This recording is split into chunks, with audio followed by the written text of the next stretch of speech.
Hello earth signs, thank you guys so much for tuning into my last video and watching it. I'm hoping that it gave you a lot of clarity into what was coming to you during retrograde and then what was coming to you towards November. All right, because we didn't need to repeat any of October's lessons, bringing it into our November. Absolutely not. But as you guys know, this is the week of Thanksgiving and we are now approaching December. December is the last month before we hit our New Year's. And if you guys don't know, I do 2026 readings and a lot of people get excited about it. Oh shit, I'm stuttering. A lot of people get excited about it because it's an insight into what's coming towards your future for 2026 so you don't get blindsided from certain things, okay? Now, I'm going to read you guys briefly and just to let you guys know what's coming towards you before the year is over for December. So if you have Capricorn, Taurus, Virgo, and your sun, moon, rising, or Venus, 5 is 2. Okay. What's coming towards them this December? What's coming towards you? Sorry, sometimes I be stimming and I be doing English accents. All right. All right, so your finances are definitely going to have a bit of an increase this month, for sure. I think that I don't know. Some of you guys could be getting a new job. And then some of you guys could just be having people gift you things. Like some people are just gifting you things or putting you on to things or just things like that. Like things are finally working out in your favor is what I'm getting. Like that feeling of lack or that feeling of feeling like you have to rely on somebody else is not going to have to be something that you have to experience for much longer. And December is going to definitely be giving you a glimpse of it. I didn't say it's going to be the full effect, but it's definitely going to be giving you a glimpse of what your 2026 could potentially look like. Now, I do feel like you are going through an ascension period, so everything could be a little bit uncomfortable to you during this time, okay? You're outgrowing yourself. And so when you're outgrowing yourself, the things that you used to love maybe 4 months ago, you suddenly will hate. Maybe the individuals that you were suddenly around every single day and you were able to chill with them 24/7, now you can't even have a 20-minute conversation. It is okay. People grow, things change, people ascend. Now, ascension isn't always comfortable. Sometimes ascension can be very uncomfortable. And I feel like in your case, ascension can be a little bit uncomfortable here because I feel like your ascension this time around is making you kind of have to be vulnerable with yourself. And this is the first, I don't want to say this is the first time, but this is a point in your life where you've been the most honest with yourself, you know, and you're holding yourself accountable and you're actually not blaming people this time around. Like before you used to be like, my parents are so shitty, my mommy issues, my daddy issues, this, that. And I'm not saying you don't have those things. Those are still much things that you deal with. But you are now learning that, yeah, those motherfuckers did cause me trauma, but it's my responsibility to fix that trauma. Like, yeah, they did traumatize me, but do I want to end up like them? No. So, and same, it's not even just with parents. I feel like sometimes it's the people that you date, okay? Eventually, if you aren't taking the time to heal from them and you're also not taking the time to separate from them, you will then become them. So if your person is unemotionally unavailable, you may become emotionally unavailable. If your person cheated, you may start to cheat. You know, things that you once were against, you will slowly start to become because you're still intertwined with this individual, right? So Spirit is like, just keep that in mind. And I saw this thing the other day and it literally warped and changed the fuck out of my mind, okay? Like my frontal lobe was literally developing in my head as I was watching that video, bruh. She was basically saying, if you wouldn't want to trade bodies with the person that you are sleeping with, don't sleep with them. I don't mean like, oh my God, I want to be their size. I mean like trade places. Like if you would wake up as them and they wake up as you. Now, somebody's watching. It's like, I love myself. I don't want to be nobody. Like that's a dumb question to ask. All right, here's another scenario. This girl on TikTok was just like, I can tell how much you love yourself by the partner you've chosen. How would you feel if someone said that they can tell how much you love yourself by the partner that you've chosen? Does that feel like a compliment or an insult? And what that really distills down to, I'm not passing a judgment on your relationship, but the way you feel about that question can offer a lot of insight. Have you tolerated treatment that really, really doesn't feel great. It doesn't really feel loving. It's not what someone would put up with if they loved themselves. Or, man, I've chosen a really patient, loving, incredible person. How does that make you feel? Do you feel offended? Or do you feel like I just complimented the fuck out of you? Reflection. Because if you feel offended by me saying that statement, you need to do some reflection, okay? You need to do some reflection. I do feel like sometimes your abundance is put on pause just because your team doesn't want you sharing with certain individuals. But also, Spirit is like, you have a big ass mouth. I'm sorry, you do have a big mouth. The second you decide to start your plan, you tell people. Like, the second Spirit puts the idea in your head, you share it with people. Stop doing that. Like, for example, say you said you were going to go to culinary school. The second you decide that you want to go to culinary school, you're already updating people, you're posting it, you're telling people about it. And I know that you're excited. And I'm not telling you that, you shouldn't be excited. But I am saying, wait.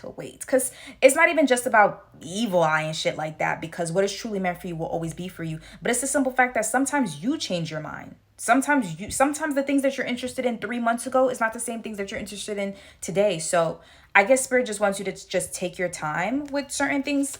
And because certain things may work out in different ways. And also, it's none of nobody's business.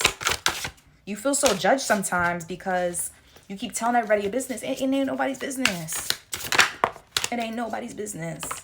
December is going to be a month where you really have to focus on your negative habits and the things that you are indulging in. What are you currently indulging in that's holding you back?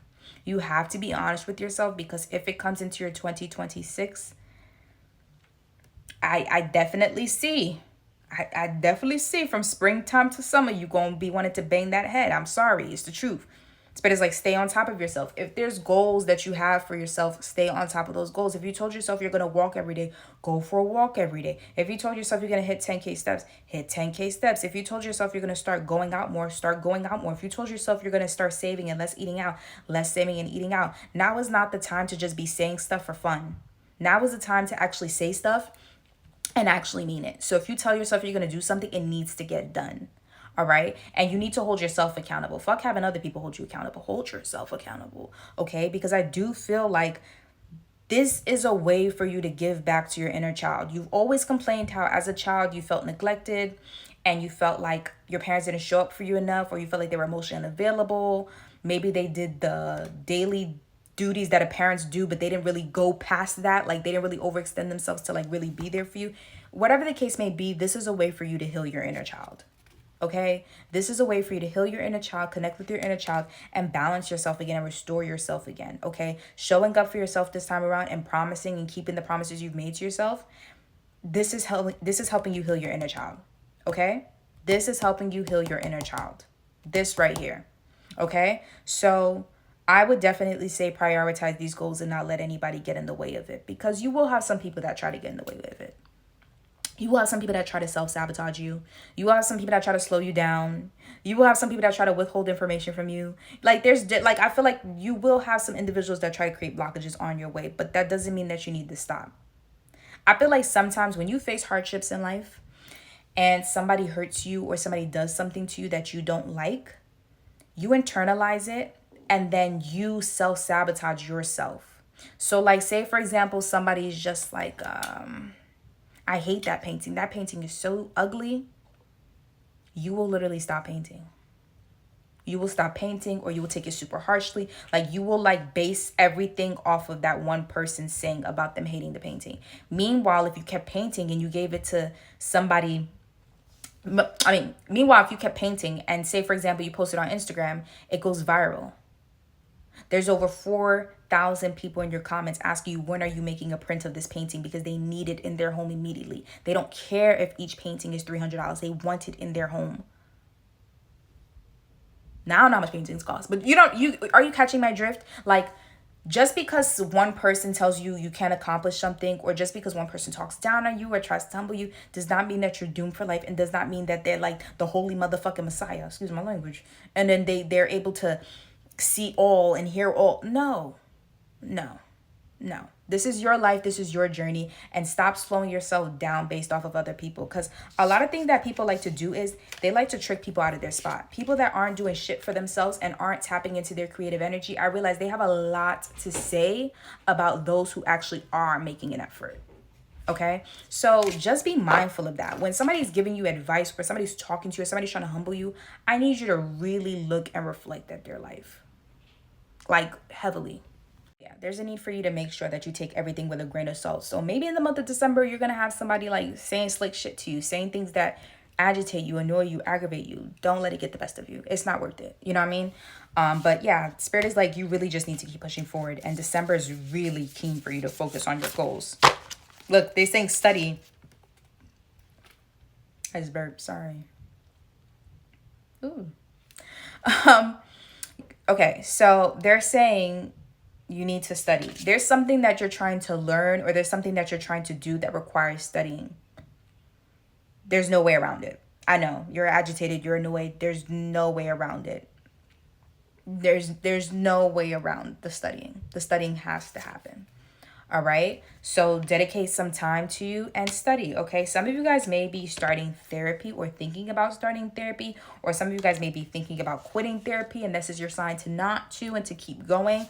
If you and your therapist don't align, switch your therapist. Same thing with a tarot reader. If you start getting readings from somebody and them readings is not hitting like they used to, stop getting readings from them. Same thing with a therapist. You need to make sure that you're comfortable when you're talking to somebody in your most vulnerable state. Okay. So make sure you are very, very, very selective. But I do feel like some of you guys will be taking the month of December to start getting professional help. I think some of you guys will like, I think you're venting less and you're doing more self-help things is what I'm saying. Spirit is like, you're getting rid of your attachment to negative things. You're getting rid of unhealthy attachments that you have to people. And so because you're getting rid of those attachments, things are going to start flowing in and pouring in. Your individuality is something that you need to embrace, okay? Don't ever feel like you have to shrink yourself and become like other people. Be yourself. Wear your hair how you want to wear it. Dress how you want to dress. Do your makeup how you want to do your makeup. Post your content the way you want to post your content. Speak the way you want to speak, right? You know what I'm saying? Do what you want to do. Do the family traditions you want to do. Your individuality is for you. It's not for you to explain to other people. It's not, no. Okay, Spirit is like, don't lose that spark in yourself. Okay, sometimes you could be embarrassed and stuff like that. Don't lose your spark. You're forever evolving. You're forever evolving. 222. You are forever evolving. You just get finer and finer. That's one thing about you too. The older you get, the finer you get. It's like you glow up backwards is what I'm hearing. It's like you glow up backwards. Spirit is like, the older you get, the younger you may start to look. Okay, some of you guys are having very, very, very sleepless nights and you feel like you cannot think clearly. Okay, stop watching TV before you go to bed.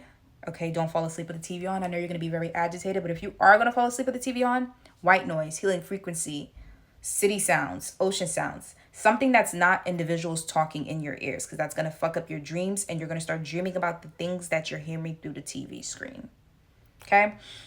There's also a need for you to make sure that you are cleansing your home before you go to sleep. So make sure you smoke cleanse, whatever the case may be. If your dreams persist and they become too unbearable, what I do want you to do is I do want you to get a jar of water and I want you to speak positive affirmations over it. And then you're going to put it underneath your bed. All right. Now you can leave the jar open or you can close it. I prefer to close it just so it doesn't knock over. And that's another issue. And that's, you know what I'm saying? Close the jar. And basically what's going to happen is every negativity that's spewed your way through the dreams is going to be going right into that motherfucking jar. Okay. The next thing I want you to do is, if you don't want to do that, what you can do is you can grab a little satchel. Okay. Those little mesh bags that sometimes when you go to the crystal shops, they give you those little mesh bags. What you can do is you can put, what's that shit called? Sorry. Lapis lazuli, amethyst, or bay leaf. Or you could put lapis lazuli and bay leaf in the bag and some chamomile and put it in your pillow sack. I promise you, those dreams, gone, okay? Though not gone, you're going to remember your dreams, but I am saying like the whole nightmares and all that shit. That shit's going to be put to rest, okay? But yeah, spirit is like, make sure you're tapping into, you know, your holistic things. Don't be afraid to tap into it, okay? Some of you guys only tap into these things when you are in desperation, and that's why they don't work as fast. All right, somebody needs to hear that, because I feel like sometimes you do be doing the spell work. Sometimes you do be lighting the candles. Sometimes you do be manifesting, but then you get really agitated because you're like, where the is my manifestation? Where the is my money? Where is my house? Where the fuck is my man? Like, you're like, where is the things that I manifested? And the thing is, you are manifesting from a place of desperation. So say, for example, you just found out your account is negative. You're like, oh my God, now I gotta, oh my God, oh my God, oh my God. Like, you know what I mean? And I'm not telling you to not freak out. And I'm not telling you your feelings are invalid, but I am telling you, you need to balance your emotions first before you do spell work. The only time I suggest you being angry is maybe doing banishing and releasing, because you could transmute that anger into, you know, into spell. But other than that, if you're trying to attract things into your life, I don't think you want to be attracting things from like a space of desperation or like a space of like you feeling a little bit hopeless. You know what I mean? So I would definitely say, before you decide to do these things, make sure you regulate your emotions, and also try to have it as a weekly thing that you do. Don't just light a candle once a month. Light a candle every week. Try to get to know yourself. Try to understand yourself. You know what I'm saying? And there's nothing wrong with candles, okay? There's nothing wrong with lighting candles and stuff like that and dilly-dallying and that stuff. Just make sure you are doing your research and you're paying attention, okay? This is really important. Don't just be throwing all types of herbs in there just because you feel like it should be in there, okay? You have to actually know the purpose of the herbs, the meaning of it, what it does, set the intentions, all these things, okay? Also, before you do any form of spell work, you need to do divination. You shouldn't be doing any spell work without divination. You need divination to tell you you have the okay to do the spell work. Then after you do the divination, you need to do a protection spell to make sure that you are protected from anything and your spell work is protected from anything, from being harmed, okay? Then you go ahead and do the spell. All right. I do think a lot of you guys need to pay attention to that, okay? Because I do feel like somebody is definitely trying to like start tapping into their spirituality side, but they are neglecting some steps. All right, so I hope that this video was able to get you guys on the right path. All right, so that's all I'm seeing for the month of December popping up for you. I am going to make another video later on for the other signs, but 2026 readings will be approaching soon, y'all, so keep it on the lookout after Black Friday. Or probably on Black Friday, somewhere around there. Somewhere around, you know, the Black Friday and the Cyber Monday time. Somewhere around there, all right? And I'm telling you this because I like to do a little 30, 40, 50% off sales from time to time when I first drop these 2026 readings. It's first come, first serve. So I give like the first 10 people like 30% off, 40% off, okay? And then after that, goes right back to full pricing, all right? So if you're interested, definitely be on the lookout. I'll definitely be posting updates on Instagram, on the stories and on the reels, just so that you can hear other people's testimonies of how their 2026 reading went. So that way you can decide if you want a reading from me or not. All right. Please make sure you like, subscribe, and comment. Okay, my stomach is growling. That's the universe telling me, bitch, go eat. Make sure you like, comment, and subscribe to this YouTube channel. Okay, it really means a lot to me. Okay, so if you watched it to the end and you're like, oh my god, this resonated, please just like it and comment. All right, bye y'all.